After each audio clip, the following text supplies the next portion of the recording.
and TV jumped into the NeverBound SMP this season, and I see it as the perfect opportunity to begin building the solid foundation of a good friendship. And unknowingly to Emily, I spent the last several hours carving out a new home for her in our mountainside. Of course, to welcome her into our community, definitely nothing nefarious at all. It was completely out of the goodness of my own heart, with not a single string attached. No, of course not. None at all. How's it going? Oh, Spen, hi. It's going all right. You don't have a home here yet, so we've started putting one together for you. It's a work in progress, but this is the start of it. Oh my gosh. I took her around, gave her a little bit of a tour, showed her the front entrance, a few of the rooms, lastly the start of her storage area. Sure, the house was empty now, but over time I'm sure she'd fill it up with all sorts of wonderful furniture and design thingies, or whatever it is that people call the things that people put in their houses. Yeah. This is insane, Spen. Thank you so much. Well, don't thank me, thank Tinkertown. Thank you, Tinkertown. Like I said before, no strings attached. Don't worry about it. The only thing though is we'll send you the bill later for all of this. The bill? Yeah, the land, parts, labor. Oh, did I forget to mention that? Yeah, I mean, like, if you don't have any money, that's fine. That's fine. I'm sure we can work something out, slowly pay back all of the stuff here. But we did a rough estimate. It's probably gonna be at least like 3 double chests of diamonds. But eventually I'm sure you'll be able to pay it all off, right? Yeah. Yeah. I can do that. Look at this way. You got a home now. I do. And Melty's your neighbor. Yeah, she is. Fun, right? Mm-hmm, yeah. Here, complimentary bread on the house, a housewarming gift. Thank you. Don't worry, that doesn't cost you a thing. And right as I was about to begin my internal celebrations of roping in the first resident of Tinkertown, well, Emily kind of shared in a little bit of information that, maybe some kind of part of me just felt a little bad for what I had just done. I have a question for you. Yeah, go for it. How did you end up here? You mean like to the mountain? Like I was walking around for a bit and then I just saw it jutting out of the ground and I was like, oh, that looks like a pretty sweet place to build a home. I mean, I guess one second I was being crowned as queen of my kingdom and now I'm here. I don't know what's going on in, I guess, what do I call this, a new realm? Like, I don't know what's happening in my realm anymore. I don't know if my kingdom's fallen off or I don't know what's happening. Between you and me, I did feel a little bad roping her into Tinkertown, so I thought the least I could do was explain to her what it is that we knew so far, and that the NeverBound universe was full of all sorts of different worlds, and that we survived by jumping between them. Anyone can jump at any time, but you never really know where you'll end up that way, so we would wait until things just kind of felt sort of right. And in those moments, it would kind of give us these sort of windows of opportunity where everyone could move on to a new world together, and then usually the world that we'd end up at would be a little bit more safe and stable. I just hope, it's all safe back there. I don't want anyone back from where I'm from getting hurt. Yeah, it's my duty to protect them. Yeah, no, it's an important duty.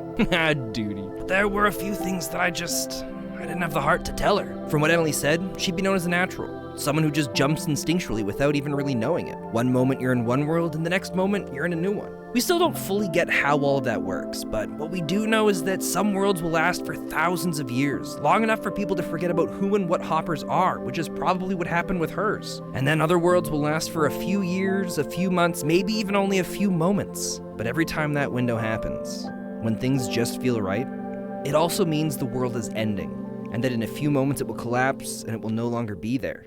And if she's the only person here from her world, well, it also probably means they disappeared along with it. Well, it'll all get better from here, especially with us all living together, and the important thing is it's a safe world. It's not one where we're running for fear every moment of our lives. Let's hope not. Let's hope, a big hole doesn't open up in the sky and then we're all doomed. Well, let's not talk that way. Let's not talk that way, Oh, sorry. No, it's all good. It's all good. This is a great place. Everything's gonna be perfectly fine. I've got a feeling. Okay. If you ever have any questions or concerns, I'll probably be up top there. You can see some of the scaffolding. I'm working on the Tinkertown base of operations, so. It looks awesome. Oh, thanks. You can't really see it from here, but it's the thought that counts, It's the thought that counts. Welcome to Tinkertown HQ, the new home of the Tinkertown Business and Operations Center. Oh, but allow me to explain the plan. In the last world, we went head-to-head in a space race. Because it was me against them, they always knew that I was the one they needed to target. So my new plan and strategy to take over this world is absolutely diabolical. I've created a company known as Tinkertown that is building the town that now resides around this mountain. And because the company is called Tinkertown, people are gonna think that it's not a company, it's a town. Oh, it's truly diabolical. Hello? I said hello? Melty, I know you're in there. I can see you. I've come with an important task. I've been asked to deliver this to you. Melty K, you've been fined 100,000 diamonds for platforming the mountain. Don't believe me? Come with me and I'll show you. Listen, right, I am collecting for the moment, so I don't know what it is that you're saying right now. What do you see when you look over here? Listen, fix it. Have a plan. That's a nice big platform jutting out of the mountain. What do you think we're standing on? Oh, we're standing on another one. What do you know? Yeah, it's melty magic. It's melty. What do you mean melty magic? That pillar is the start of the you're gonna just put a big pillar to hold it up? No! No, I'm gonna terraform it! It's important to me that you know that the fee's not coming from me, it's coming from Tinkertown itself. Oh, okay. Yeah. So the town is finding me, not any specific person, just like no, not any specific. Yeah, it's Tinkertown that's doing it, not me. I tried to talk to them, and I was like, "Whoa, no, Melty's a great person. Look at all the great things Melty's done." And Tinkertown was like, "No, that's it." So I'm sorry, I fought for you, Melty. I tried. See, I ran out of dirt because I had a lot of dirt, and then I got killed by a skeleton, and this creeper exploded right as I died, and all my dirt went. I think I could tell you where all your dirt went, and it went to these platforms. But Tinkertown aside, there's still one last thing that we need to take care of today. A bit of a mystery that's been haunting the tippy tops of the mountain top. It doesn't really rhyme. 1 week ago, an axolotl made its way onto the top of the mountain, bringing one of the greatest mysteries ever known to our time. But since then, a bee has appeared, and a sign saying that if we want to find the truth, to go to these coordinates. Is this bee related to the sign? And is this sign related to the axolotl? And if that's the case, then is this axolotl related to the bee? I don't know.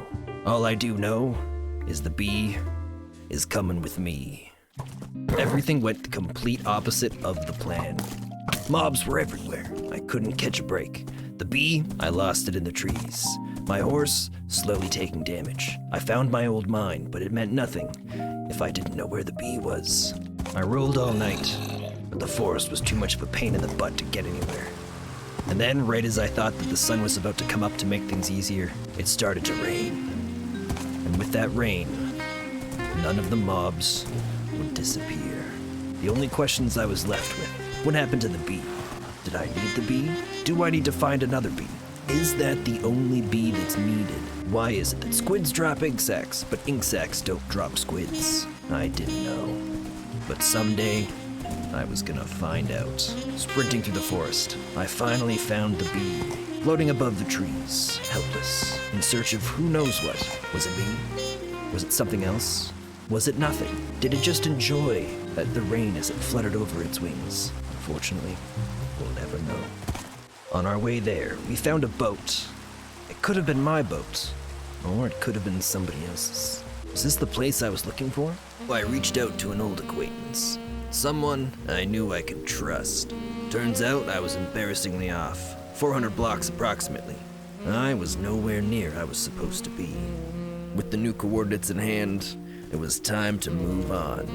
And everything was going smoothly, until suddenly it wasn't. As far as I could see, to the left and to the right, there was water. The only question now, luckily not too far from where we stood, there was a shallower part of the swamp. And using that, we were able to cross. How'd the water get here? Did someone put it here? If so, that's a lot of water. So where did it come from? And if they didn't put here, was it just simply a coincidence? Or was there some other natural force at work? And why is it that every time I tell a joke, the trees don't find it funny, but whenever the wind blows, they find it hilarious? I didn't know. And then we saw it. A zigzagged pillar, sticking up into the very sky. And now the question remained. What was waiting for us up there? Was it something? Or was it nothing? I wondered, did it maybe have anything to do with waffles or sandwiches? I had no idea. But I was about to find out. We approached the bottom of the tower, and at its base, a sign. And written upon it, "Don't fall." Cheeky, but I kinda liked that. We tied up the horse, and me and the bee, we started to climb. Up and up we went, circling the cobblestone pillar. We kept going, and we kept going, and we kept going more. And it just kept going until we finally made it to the top. Resting atop the top of this platform was a sign, telling us to read the book, and asking, why do you have a bee? Why did I have a bee? And what did the bee mean? Was the bee left by the same person that left the sign? Or were they two entirely different people? Or was the person who left the sign someone who saw me approaching with the bee, and out of curiosity wondered why I had the bee? All I had were too many questions and not enough time. Or maybe I had too much time and far too many questions. I didn't know. The book itself was filled with tons of words. Thankfully, words I knew how to read. And they said, adamantine clouds of slime, villainous rune of negative climb, dwarf's abjuration of blur and anger, turn around and burn asunder. But the last line didn't rhyme. Utter not these words of worthless blether. Find all the books and complete the spell for his return. Whose return? What could that mean? All of these were just words put into sentences that were still sentences, but none of these sentences made any sense to anything that I knew what they meant. But then there was also the orange cloth. Maybe it was important. Maybe its significance meant something. Or maybe its significance meant absolutely nothing. By the time we climbed back down to the bottom of the spiral, the rain had already ended, leaving behind nothing but a wet dampness that clung to the air. Except it turns out that wasn't the only thing waiting for us down at the bottom of the spiral. A long howl pierced the silence, and then suddenly, emerging from the shadows was a hairy, pure white, two-legged standing creature with horns attached to the top of its head. My first thought, my God. My second thought, oh Lord. My third thought, there's no time. We've got to get out of here. What was the creature, and where did it come from? Was it some sort of failed DNA experiment? And if so, does that mean Sigma's back? And if it wasn't an experiment, we'd been here for 2 weeks and this is the first time we'd ever seen any of them, and suddenly, they're everywhere. So what could that mean? So many questions flooded the mind. But as bad as things could get, at least I've got my 2 trusty companions. And the time we spent on this journey together, they became my greatest friends. No, the bee! And my horse! Ah, crap! We're not going home empty-handed. We finally made it back. Unfortunately, the horse didn't make it. But the bee definitely did. This is the bee, and I'm bringing it back home. Welcome back home to where you've totally been before, Mr. B. Except there was a problem. Uh-oh. So, I did what any emotionally intelligent person would do. I secretly listened in on another person's conversation. What's going on? I'm about to find another 100,000 diamonds over here. Lucky for Melty, she was able to fix it. So I brought the I brought the bee home. And now it resides, back up at the top of the mountain, where it always was.